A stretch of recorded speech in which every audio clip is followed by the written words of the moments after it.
Good morning. आज जो हम पढ़ने जा रहे हैं हमारा टॉपिक है उपसर्ग। उपसर्ग की सबसे पहले डेफिनेशन देखिए आप लोग कि वे शब्दांश जो किसी भी संज्ञा शब्द, सर्वनाम शब्द, विशेषण शब्द या क्रियापद के पहले रखकर उसके अर्थ को बदल देते हैं, उन्हें हम उपसर्ग कहते हैं।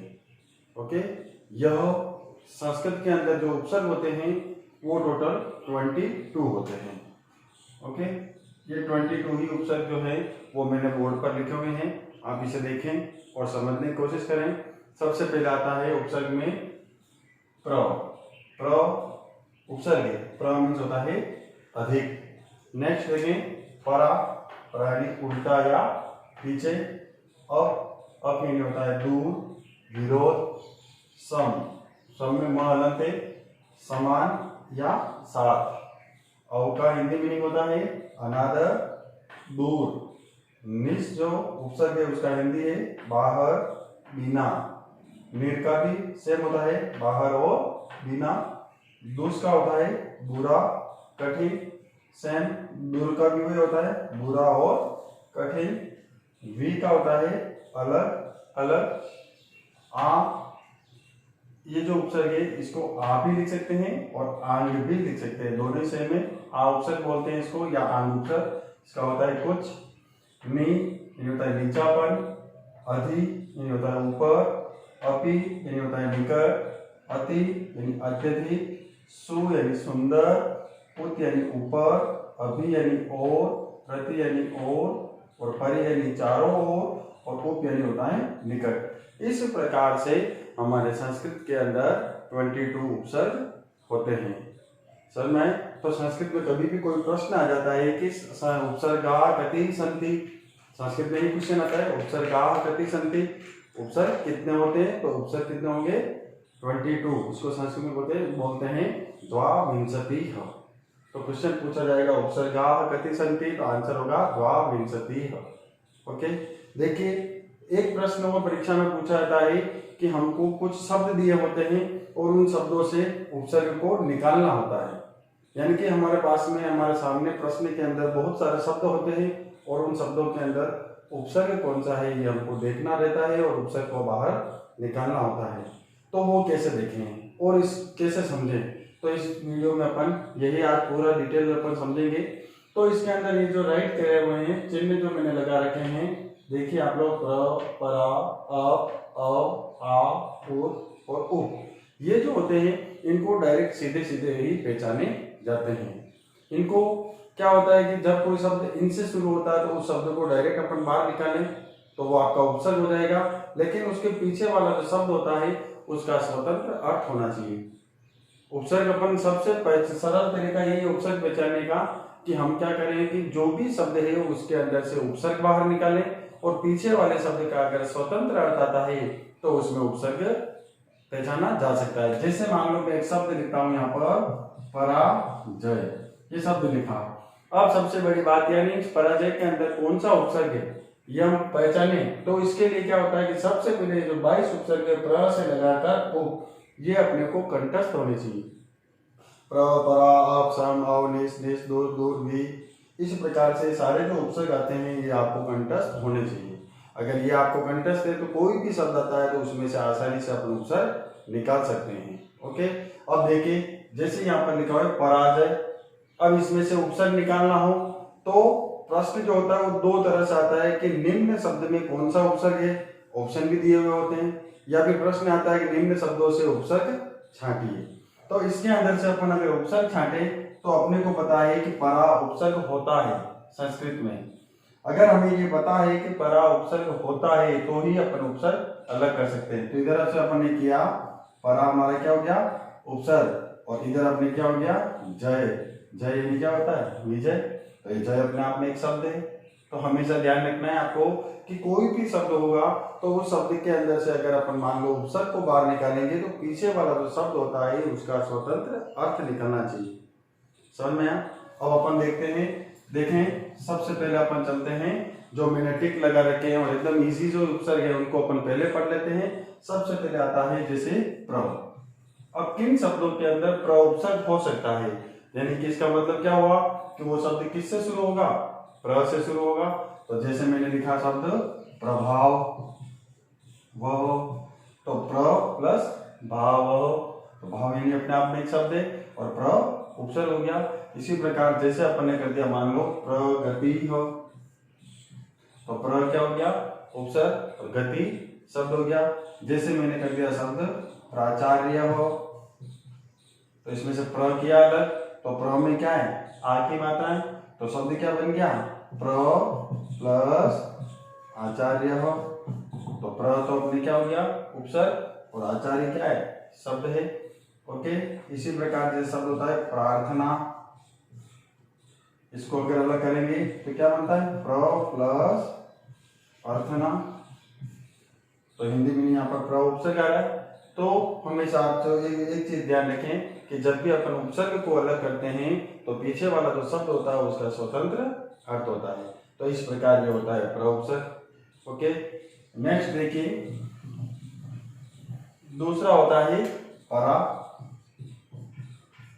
परा उपसर्ग को अपन कैसे देखें, तो देखिए जैसे मैंने शब्द लिखा पराजय हो, तो इसके अंदर परा अलग किया, तो जय अपने आप में शब्द है, इसका मतलब पराजय शब्द में कौन सा उपसर्ग हो गया, परा। नेक्स्ट अपन देखें परा भव हो, परा उपसर्ग हो गया, और भू धातु से भव क्रियापद बनता है, भव नहीं होता है होना। इसी प्रकार शब्द अपन देखते हैं पराधीन, पराधीन हो, तो परा उपसर्ग हो गया, और यहाँ पर परा में क्या है, अ भी आ सकता है और आ भी आ सकता है, लेकिन संधि का नियम भी लगता है यहाँ पर। तो यहाँ पर क्या हो गया, परा प्लस अधीन, अधीन यानी किसी के भी अधीन में हो सकते हैं अपन, ठीक है। नेक्स्ट अपन देखें जैसे पराक्रम, तो परा उपसर्ग और क्रम क्या हो गया, शब्द हो गया। तो इस प्रकार से अपना ये होता है परा उपसर्ग। देखिए आगे चलते हैं अपन अप उपसर्ग, यानी कोई भी शब्द अप से शुरू हो तो उसके अंदर अप उपसर्ग होता है, लेकिन पीछे वाले शब्द का स्वतंत्र अर्थ होना चाहिए। जैसे पहला आया अपगति हो, तो क्या हो गया, अप उपसर्ग, और गति में क्या होता है, गति जाना, ठीक है। नेक्स्ट अपन देखें अपकार हो, अप उपसर्ग, और कार अपने आप में एक शब्द कार मैंने करना। जैसे अपमान हो, अप उपसर्ग और मान शब्द है, तो यह बन गया आपके अपमान। तो बिल्कुल सिंपल सी बात है इसमें कि जब भी अपन उपसर्ग को बाहर निकालें तो इनसे कोई शब्द शुरू हो रहा हो तो उनको अपन डायरेक्ट उपसर्ग को बाहर कर दे और पीछे वाले शब्द का स्वतंत्र अर्थ होना चाहिए। नेक्स्ट अपन देखते हैं, अगला आता है आपके अव, यानी इसका मतलब कोई भी संस्कृत का शब्द हो वो अव से शुरू हो और पीछे वाले शब्द का स्वतंत्र अर्थ हो तो उपसर्ग कौन सा होता है, अव। जैसे मैं शब्द लिखूं अवमति, हिंदी अर्थ भी कर सकते हैं अपन इसका, और एक उपसर्ग भी निकाल देते हैं। अव यानी क्या हो गया, उपसर्ग, और मति यानी क्या हो गया, शब्द है, मति यानी बुद्धि। इसी प्रकार जिस शब्द बन दिया अवगुण, अव क्या है, उपसर्ग, और गुण अपने पास में क्या है, शब्द है। जैसे अपन शब्द लिखते हैं अवगच्छति, अव मैंने उपसर्ग और गच्छति मैंने जा रहा है, हम धातु प्रथम पुरुष एक वचन लट लकार का। ओके, तो कोई भी शब्द अव से शुरू हो और अव को अपन बाहर कर दे तो वो तो हो गया आपके उपसर्ग, और पीछे वाला जो शब्द होता है उसका अर्थ होना चाहिए। नेक्स्ट अपन चलते हैं आ पर, देखें आ भी लिख सकते हैं और आ को आंग भी लिख सकते हैं, दोनों एक ही बात है, चाहे आप आ लिखें चाहे आंग लिखें। पहला इसके अंदर अपन उपसर्ग देखते हैं, जैसे शब्द देखा मैंने आचार हो, तो ये आ का मतलब क्या हो गया, आ उपसर्ग हो गया। अब ये बात ध्यान रखनी है आपको कि कोई भी संस्कृत का शब्द हो वो अगर आ से शुरू हो रहा है तो वहां पर आ उपसर्ग हो सकता है, लेकिन कब होगा, जब पीछे वाले शब्द का अर्थ होता है चार, अपने आप स्वतंत्र अर्थ निकलता है, चार यानी क्या होता है, फोर, ठीक है। नेक्स्ट अपन देखते हैं आ चमन, आचमन जैसे होता है आचमन, तो आ क्या हो गया, उपसर्ग, और चमन अपने आप में क्या हो गया, शब्द हो गया। ओके, तो इसी प्रकार आप लोग आ शब्द से भी उपसर्ग को निकाल सकते हो। आ शब्द देखा तो पीछे वाले शब्द का अर्थ होना चाहिए। इसी प्रकार आगे देखते हैं अपन। देखिए जैसे आता है उत उपसर्ग। संस्कृत के अंदर ये ध्यान रखना आप लोग, हमेशा उत उपसर्ग होता है, लेकिन संस्कृत में द और त को एक जैसा माना हुआ है, क्योंकि कहीं कहीं आपके जैसे अपन शब्द लिखते हैं तो लिखते हैं रामात, और कहीं अपन मान लो शब्द अगर ऐसा लिखते हैं रामात तो भी राइट है, क्योंकि ये पंचमी विभक्ति एक वचन है दोनों में अंदर। तो यहाँ पर क्या होता है, इस शब्द को अपन देखें तो वो शब्द उत ये भी हो सकता है, या फिर अपन उत नहीं होगा तो वहां पर उद ये भी हो सकता है। यानी कि अपन उत उपसर्ग भी लिख सकते हैं और उद उपसर्ग भी लिख सकते हैं, दोनों एक ही नाम है, जैसे आ और आन के अंदर है। ओके, जैसे मान लो मैंने शब्द लिखा यहाँ पर उद्भव। अब यहाँ पर इसको अपन देखें तो उद आ रहा है और आगे आ भव नहीं होना, तो उद आ रहा है, त नहीं आ रहा है। लेकिन संस्कृत में हमको पता है उद, उद मीन्स क्या होता है, उत उपसर्ग होता है, चाहे आप उत लिखो चाहे उद लिखो, दोनों राइट है। ओके, नेक्स्ट अपन देखते हैं, जैसे शब्द देखते हैं उत्थान। तो उत प्लस थान शब्द हो गया। जैसे अपन शब्द देखते हैं उत्कर्ष। उपसर्ग उत्कर्ष से क्या होता है, खींचना। ओके, उसी प्रकार जैसे अपन देखते हैं उद भावना, उद उपसर्ग और भावना शब्द हो गया। तो कोई, मैं कहने का मतलब यह, कोई भी शब्द हो वो अगर उत से शुरू हो या उद से शुरू हो तो वहां पर उत उपसर्ग होता है। कब होगा, जब पीछे वाले शब्द का स्वतंत्र अर्थ होगा। ओके, लास्ट देखिए इसके अंदर एकदम सिंपल वे में जो अपन उपसर्ग पहचान रहे थे, जो मैंने टिक किए हुए हैं, तो उसमें लास्ट में आता है उप।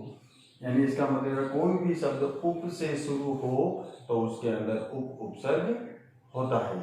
ओके, जैसे अपने आप में शब्द लिखते हैं उपसर्ग, ये जो ऊपर जो शब्द लिखा हुआ है उपसर्ग, इसके अंदर भी उप उपसर्ग है। ओके, और सर्ग अपने आप में एक शब्द है। नेक्स्ट देखें अपन, जैसे उपहार। उपहार के अंदर उप क्या है, उपसर्ग है, और हार अपने पास में क्या है, एक शब्द है।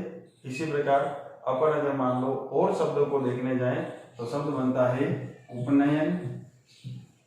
अब उपनयनम, उप अपने क्या हो गया, उपसर्ग, और नयन शब्द हो गया। तो कहने का मतलब हुआ कोई भी शब्द अगर उप से शुरू हो तो भी उसमें भी उप उपसर्ग होता है, पीछे वाले शब्द का अर्थ होना चाहिए। ओके, एक चीज ये भी देखें आप लोग कि हमेशा एक शब्द में एक ही उपसर्ग हो ये कोई आवश्यक नहीं है, एक शब्द में अनेक उपसर्ग भी हो सकते हैं। जैसे मैं एक शब्द लिख रहा हूं यहाँ पर उपसंहार,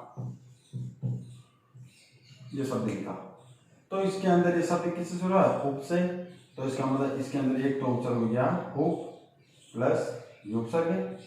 इसके अंदर संहार जो शब्द लिखा हुआ, तो स के ऊपर क्या है, अनुस्वार, अनुस्वार का क्या होता है म, और यहाँ पर एक और उपसर्ग क्या हो गया, सम, प्लस आगे शब्द क्या बच रहा है, हार। तो यहाँ पर ये दो जो शब्द है दोनों ही क्या है, उपसर्ग है, और हार अपने आप में एक शब्द है। ओके, तो ये होते हैं आपके एकदम सिंपल जो उपसर्ग होते हैं, उनको अपन इस तरीके से समझे। अब देखें अपन इनके अंदर ये दूसरे जो उपसर्ग आपको दिखाई दे रहे हैं, इनके अंदर थोड़ा बहुत समझने की जरूरत होती है अपने को। अब देखिए आइए चलते हैं अपन, सबसे पहले क्रम से ही चलेंगे। सबसे पहले आता है अब सम। अब सम उपसर्ग कहाँ हो सकता है, क्योंकि शब्द अपने पास में बहुत सारे होते हैं, तो अपन कैसे पहचाने कि हमारे सामने जो शब्द आया है तो वो उसके अंदर सम उपसर्ग है। तो इसके लिए आपको ध्यान रखना है, जब भी कोई शब्द, सारी में जो डेफिनेशन बोल रहा हूँ यहाँ पर, ये सारी डेफिनेशन आपको मैं सेंड करूंगा, आप लोग उससे नोट करेंगे।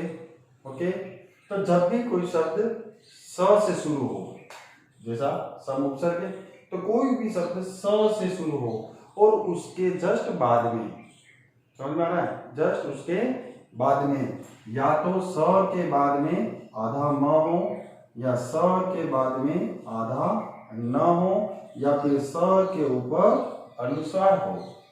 ये तीन चीजें आपको मैंने बताई अभी, इसको आप लोग ध्यान से समझें। यदि कोई भी शब्द स से शुरू हो और उसके जस्ट बाद में नहीं, यहाँ पर आधा म हो, आधा न हो, या फिर उस स के ऊपर, ये जो स है इसके ऊपर अनुस्वार हो, तो सम उपसर्ग होता है।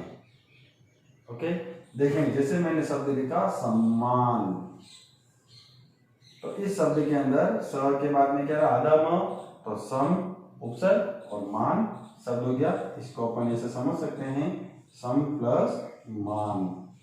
तो विसर्ग अगर है तो यहाँ पर भी विसर्ग रहती है। यहाँ पर अगर मान लो म रहता है तो यहाँ पर भी क्या रहता है, म रहता है। आया समझ में? नेक्स्ट देखें इसी के अंदर, जैसे मैंने शब्द लिखा संतान, तो ये शब्द स से शुरू हो रहा है और इसके ऊपर क्या रहा है, अनुस्वार आया। तो इसका मतलब कोई भी शब्द स से शुरू हो उसके ऊपर अनुस्वार हो तो कि उपसर्ग कौन सा होता है, सम उपसर्ग होता है। ओके, तो यहाँ क्या बन जाएगा, सम प्लस तान। ठीक है, नेक्स्ट देखें, जैसे मैंने लिखा समारोह। अब यहाँ अपन देखें तो इन तीनों में से कुछ भी नहीं, लेकिन यहाँ पर म है, स के बाद में क्या है म, लेकिन म में क्या स्वर मिला हुआ है, आ। तो इसको अपन अलग करते हैं, सम प्लस आरोह। ओके, तो यहाँ पर क्या हो गया, सम उपसर्ग और आरोह शब्द हो गया। आरोह में होता है चढ़ना और अवरोह में होता है उतरना। तो यहाँ पर हो गया सम उपसर्ग। तो आपको क्या ध्यान रखना है कि कोई भी हमारा संस्कृत का अगर शब्द हो वो स से शुरू हो और उसके बाद में आधा म, आधा न, या उस के ऊपर अनुस्वार हो तो उपसर्ग कौन सा होगा, सम। लेकिन कब, जब पीछे वाले शब्द का स्वतंत्र अर्थ होता है या उसका अर्थ निकले। ओके, समझ में आया होगा आपको। नेक्स्ट देखते हैं अपन निस। ठीक है, निस उपसर्ग जो होता है, तो निस के साथ में निर, ये दोनों साथ में समझ सकते हैं अपन। सॉरी, निस और दुस, इन दोनों को अपन साथ में समझ सकते हैं क्योंकि दोनों का एक जैसा नियम चलता है। देखें, एक मैंने लिखा नी और एक मैंने लिखा दू, और हमारा जो मेन जो उपसर्ग है वो है निस और एक है दुस। कहने का मतलब है कि निस और दुस उपसर्ग कब होता है और कैसे होता है, तो इसको अपन देखें। तो कोई भी शब्द हो, वो शब्द अगर नी से शुरू हो रहा हो, यानी किसी भी शब्द का प्रथम वर्ण क्या हो, नी हो, या फिर किसी भी शब्द का प्रथम वर्ण क्या हो, दू हो, तो जस्ट उसके बाद में क्या देखना है आपको, अगला वाला जो वर्ण होता है, अगला वाला जो हमारा वर्ण होता है, ये सॉरी अगला वाला जो हमारा शब्द होता है, उस शब्द के ऊपर र की मात्रा चढ़ी हुई होती है।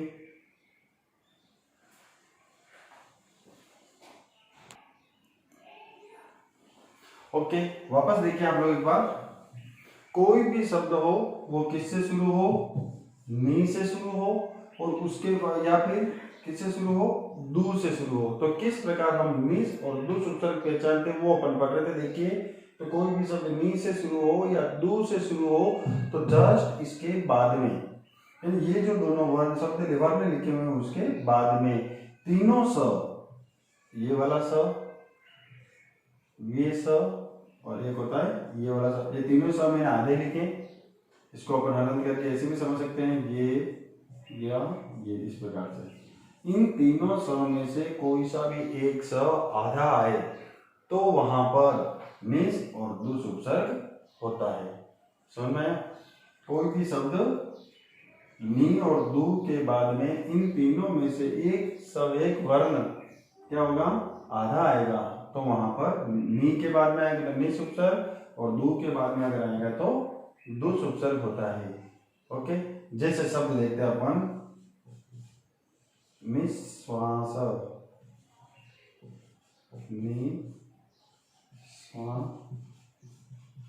ये शब्द देखा हमने। इसी प्रकार जैसे देखे अपन दुस्शासन। ओके, इस शब्द को अपन और भी लिख देता हूं मैं। जैसे शब्द लिख दिया अपन ने दुष्ट, शब्द लिख दिया मैंने मान लो निष्ठुर, ठीक, इनको देखिए, ये शब्द किससे शुरू हो रहा है, नी, ये शब्द किससे शुरू हो रहा है, दू, ये शब्द भी हो रहा है दू और नी से। अब यहाँ पर डिटेल में इसलिए पढ़ना है, इसको समझना है, क्योंकि नी और दू के बाद में इन तीनों में से कोई भी स अगर आधा आता है तो नी के बाद अगर आएगा तो निस उपसर्ग और दू के बाद में आएगा तो दुस उपसर्ग होता है। ओके, आधा आए तो, और आधा नहीं आए तो नी के बाद में भले स आ रहा लेकिन आधा नहीं है तो क्या होगा, नी उपसर्ग भी होता है, जैसे हीरा। समझ में आया? ठीक, तो देखिए अपन इसके अंदर अपन नी के बाद में ये आधा सा है तो उपसर्ग कौन सा हो गया, निस, प्लस आगे शब्द क्या बन जाएगा, वासव, वास में क्या होता है, रहना। इसी प्रकार दू हो तो दू के बाद में सा आ रहा है, उपसर्ग कौन सा हो गया, दुस, प्लस शासन, दू के बाद में आधा सा है तो उपसर्ग कौन सा हो गया, दुस, प्लस ट, व्यंजन वर्ण में, और नी के बाद में आधा सा आ रहा है तो उपसर्ग कौन सा हो गया, निस, प्लस ठुर, निष्ठुर। ओके, देखिए आगे,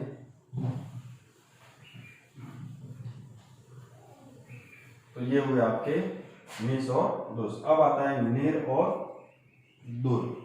देखिए, निर उपसर्ग और एक और कौन सा लिखा देख रहे हैं अपन, दुर उपसर्ग, दोनों साथ में देखें। कोई भी शब्द हो, वो शब्द यदि नी से शुरू हो रहा हो या फिर दू से शुरू हो रहा हो, कोई भी शब्द हो यदि नी से शुरू हो या फिर दू से शुरू हो तो कौन सा उपसर्ग होता है, निर और दुर। ओके, लेकिन अपने को उसके बाद में क्या होना चाहिए, तो अपन इसमें निर उपसर्ग निकाले या दुर उपसर्ग निकाले तो नियम ये कहता है कि नी और दू के बाद में र, आधा र आए। ठीक है, नी और दू के बाद में क्या है, आधा र आए तो उपसर्ग कौन सा आता है, निर और दुर।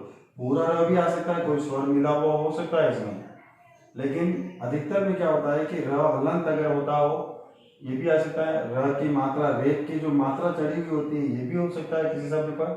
तो हमारा कहने का मतलब है कि नी और दू के बाद में र आए तो वहां पर नी के बाद में आएगा तो निर और दू के बाद में आएगा तो दुर उपसर्ग होता है।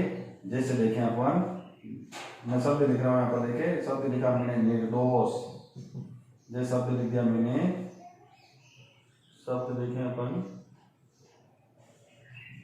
दुर्बोध।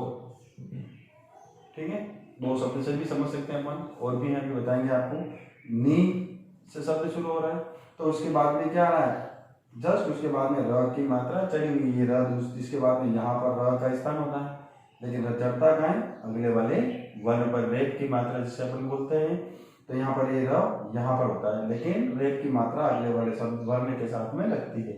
तो यहाँ पर क्या हो गया, निर उपसर्ग प्लस, अब इसमें से र हट गया तो क्या बचा, दोष, अपने आप में ये शब्द है। इसी प्रकार दुर्बोध लिखा हुआ है तो दुर्बोध के अंदर क्या हो जाएगा, र की रेप की मात्रा, तो र का स्थान यहाँ पर होता है तो उपसर्ग क्या हो गया, निर प्लस बोध, बोध यानी क्या होता है, ज्ञान, और दूर और निस अपने आप में उपसर्ग होते हैं। ओके, और देखें,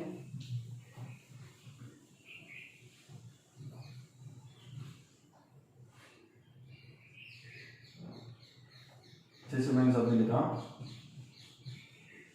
निर्गम, शब्द लिखा मैंने दुर्गम, शब्द लिखा मैंने निरंतर, शब्द लिख दिया मैंने मान लो दुराचार, बुरा आचरण। इन शब्दों को देखें तो ये शब्द किससे शुरू हो रहे हैं, नी से और दू से शुरू हो रहे हैं। तो जस्ट इसके बाद में हमने को क्या देखना है, या तो रेप की मात्रा देखनी है या फिर र देखना है। तो यहाँ देखिए अपन नी के बाद में अगले वाले वर्ण पर रेप की मात्रा है, ये रेप की मात्रा का स्थान यहाँ पर होता है तो उपसर्ग कौन सा हो गया, निर प्लस गम। ओके, दू के बाद में र की मात्रा है तो र की रेप की जो मात्रा वो यहाँ पर आती है, लेकिन चढ़ती अगले वाले वर्ण पर है तो उपसर्ग क्या हो गया, दूर प्लस गम, गम में नहीं जाना और। इसी प्रकार नी के बाद में देखो पूरा रहा है तो र में क्या है, अ स्वर, और को बार किया अपन ने तो निर प्लस अंतर, तो बन गया निरंतर। इसी प्रकार यहाँ पर देखिए र आ रहा है तो दू, अब र में क्या है आ, तो आ को अपन अलग कर दें, या अ और आ दोनों हो सकता है दीर्घ संधि के हिसाब से, लेकिन यहाँ पर क्या है आ, यहाँ पर कोई दीर्घ संधि नहीं है, यहाँ पर आ जो स्वर है हलंत वर्ण में जाकर के मिल रहा है, तो यहाँ पर हो गया दूर प्लस र में क्या है आ, तो क्या हो गया आचार, आचार नहीं होता है व्यवहार। तो यहाँ पर इस प्रकार से अपन निर और दूर उपसर्ग पहचान सकते हैं। ओके, आज तक के लिए यहाँ पर एक ये और देखें वी,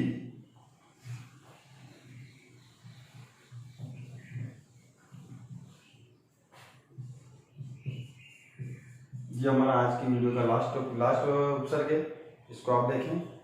कोई भी शब्द हो वो किससे शुरू हो, वी से शुरू हो, यानी प्रथम वर्ण वी हो, और उसके बाद में हम कैसे पहचाने कि वी उपसर्ग है, तो उसके बाद में कोई भी शब्द हो सकता है, सीधी सी बात है, डायरेक्ट पता चल रहा है। जैसे मैंने शब्द लिख दिया वियोग, तो क्या हो गया वी प्लस योग, ठीक है। इस प्रकार का कोई शब्द हो तो वी को अलग किया और पीछे शब्द का अर्थ है, तो वहां पर उपसर्ग होता है वी। ओके, लेकिन ये होता है कोई भी शब्द हो वो आधे व से शुरू हो, आधा व, और उसके बाद में य हो, आधा व हो और उसके बाद में य हो, तो वहां पर वी उपसर्ग हो सकता है। कब होगा, जब पीछे वाले शब्द का स्वतंत्र अर्थ होगा। आया समझ में? जैसे अपन शब्द देखते हैं, देखिए ध्यान से, मैंने शब्द कर दिया व्याकुल, अब ये शब्द आधे व से शुरू हो रहा है, तो उसके जस्ट बाद में क्या आ रहा है य, तो जब भी हमको बताए य और व, कोई भी आधा वर्ण हो उसके बाद में य आता है, तो आधे वर्ण में क्या होता है ई होती है, यानी संधि। तो यहाँ पर य के कारण व में क्या हो गया ई मिल गई, तो यहाँ पर अपन उपसर्ग निकालने क्या बन गया वी प्लस य में क्या है आ, तो आकुल, विसर्ग है तो विसर्ग लगा देंगे। समझ में आया? अब डायरेक्ट सीधा शब्द लिख दूं विभिन्न, तो ये शब्द सीधी सीधी पता चला है वी उपसर्ग और भिन्न क्या है शब्द है। जैसे मान लो मैं शब्द लिख दूं, मान लो वी, जैसे मान लो शब्द लिखूं विभिन्न वियोग, तो वी क्या है उपसर्ग है और योग अपने आप में क्या है शब्द है। तो वी से कोई शब्द शुरू हो तो वी अगर अलग निकाल रहे हैं उपसर्ग और पीछे वाले शब्द काटते तो अपने आप में उपसर्ग होता है। और पहला वर्ण क्या हो आधा व हो, उसके बाद अगर य हो तो आधे य के कारण आधे वर्ण में क्या लगाई जाती है ई की मात्रा, तो वी उपसर्ग हो जाता है, और किसी य में जो भी स्वर होता है उसको बाहर निकाल करके उपसर्ग को पहचाना जाता है। तो आज तक हमारे ये वाले उपसर्ग कंप्लीट हुए। अगले जो उपसर्ग बचे हुए हैं वो अपन अगली वीडियो में पढ़ेंगे। ओके, इसको आप ध्यान से पढ़ें और समझें, और जितने भी उपसर्ग आज अपन ने इसमें सीखे हैं इसके जो फोटो है मैं आपको भेज दूंगा, आप व्यवस्थित अपना वर्क कंप्लीट करें। Okay, thank you.